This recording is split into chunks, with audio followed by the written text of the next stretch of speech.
Hello student, कैसे हो आप सभी लोग। उम्मीद है आप सभी लोग लॉकडाउन में इस चैनल का आनंद ले रहे होंगे और आप लोगों को अभी तक की सारी वीडियो समझ में आ रही होंगी। आज इस वीडियो के माध्यम से मैंने क्लास 10 हिंदी के संस्कृत पाठ 5 का हिंदी अनुवाद समझाया है, जिसमें देशभक्ता चंद्रशेखर पाठ से संबंधित समस्त हिंदी अनुवाद को समझाते हुए ये वीडियो पूरी की है।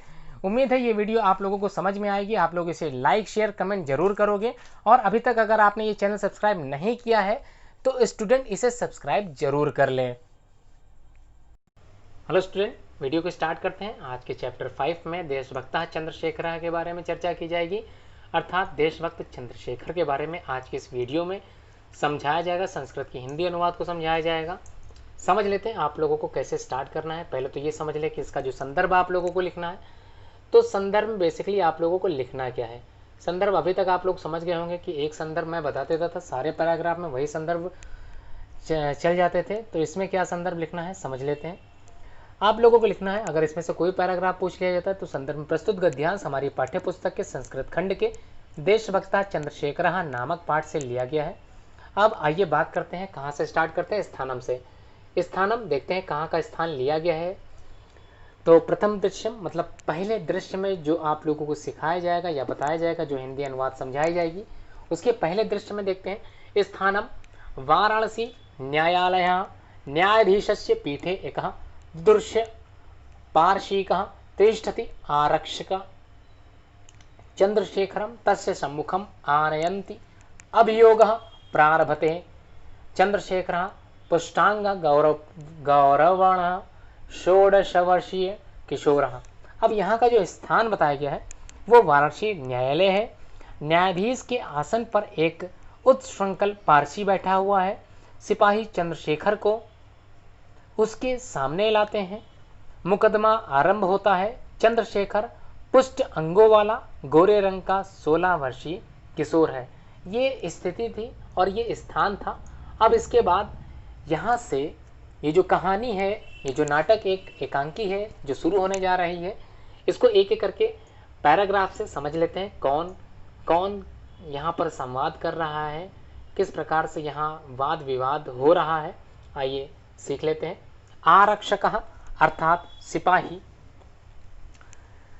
श्रीमन अयम अस्ति चंद्रशेखर अर्थात श्रीमान यह चंद्रशेखर है। अयम राजद्रोही यह राजद्रोही है।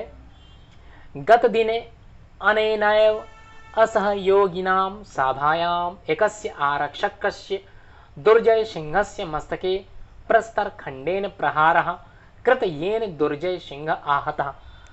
पिछले दिन इसने ही असहयोगियों की सभा में एक सिपाही दुर्जय सिंह के मस्तक पर पत्थर के टुकड़े से प्रहार किया था, जिससे दुर्जय सिंह घायल हो गया।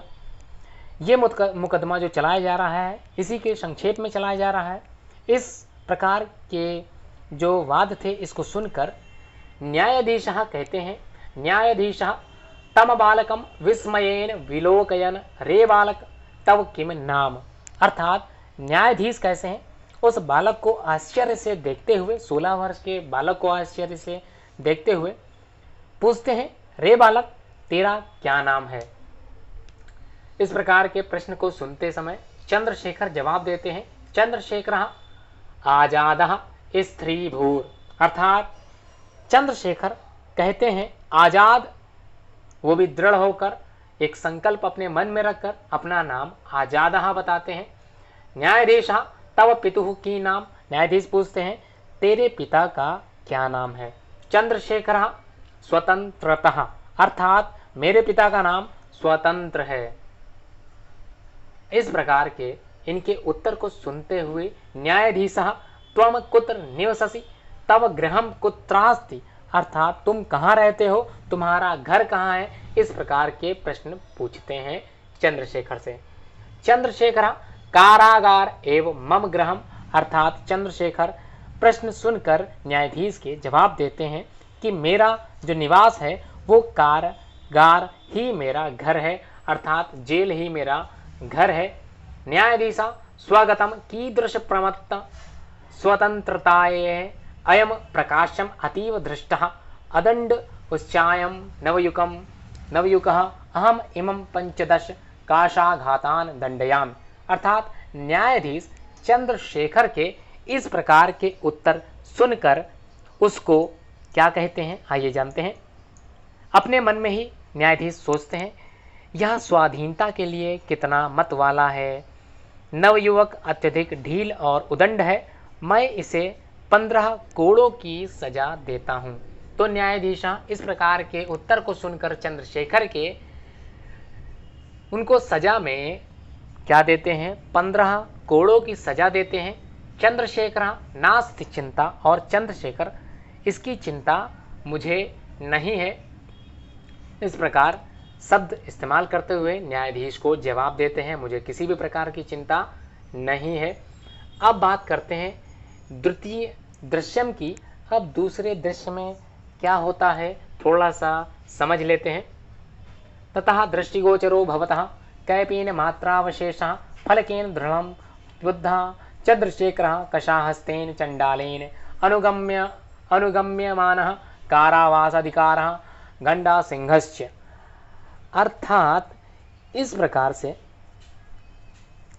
समझते हैं क्या कहा गया है। यहाँ पर एक गांडा सिंह नाम का एक व्यक्ति है जिसको चंडालम प्रति चंडाल की तरह प्रतीत होता है। तो थोड़ा सा इसको भी सीख लेते हैं, जान लेते हैं। इस प्रकार के क्वेश्चन अगर पैराग्राफ में पूछे जाते हैं तो आपको कैसे अनुवाद करना है, तो यहाँ पर समझ लेते हैं। तब केवल लंगोट बांधे तख्ते से दृढ़ता से बंधे हुए चंद्रशेखर और कोड़ा हाथ में लिए चंडाल का अनुगमन करते हुए जेलर गंडा सिंह दिखाई पड़ते हैं। अब क्या होता है आगे, एक एक करके धीरे धीरे समझते हुए इस वीडियो को मैं अपनी आगे बढ़ा रहा हूँ। तो गंडा सिंह जो कि चंडालम प्रति दुर्मुख मम आदेश समकालमेव काशाघातः कर्तव्यः। अर्थात चंडाल से कहते हैं, हे दुर्मुख, मेरे द्वारा आज्ञा देते ही कोड़े लगाने शुरू किए जाए।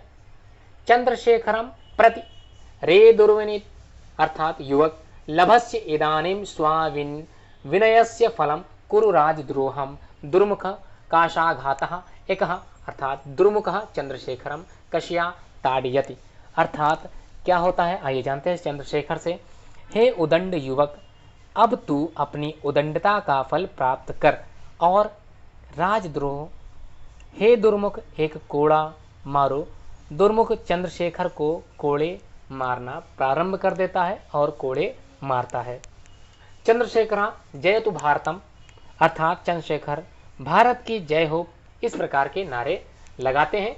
गंडा सिंह दुर्मुख द्वितीय काशाघात दुर्मुख पुनः ताड़यति, और गांडा सिंह हे दुर्मुख दूसरा कोड़ा मारो, दुर्मुख से पीटता है। दुर्मुख फिर से जो है चंद्रशेखर पर कोड़े बरसाता है और कोड़े की मार जो है चालू कर देता है, दूसरा जो है कोड़ा बरसाता है।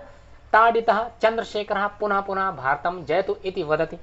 अर्थात जैसे जैसे कोड़े चंद्रशेखर को पढ़ते हैं वैसे वैसे पिटते हुए चंद्रशेखर बार बार भारत माता की जय हो ऐसा कहते हैं। इति वदति एवं सा 15 कषाघातये ताड़ितः।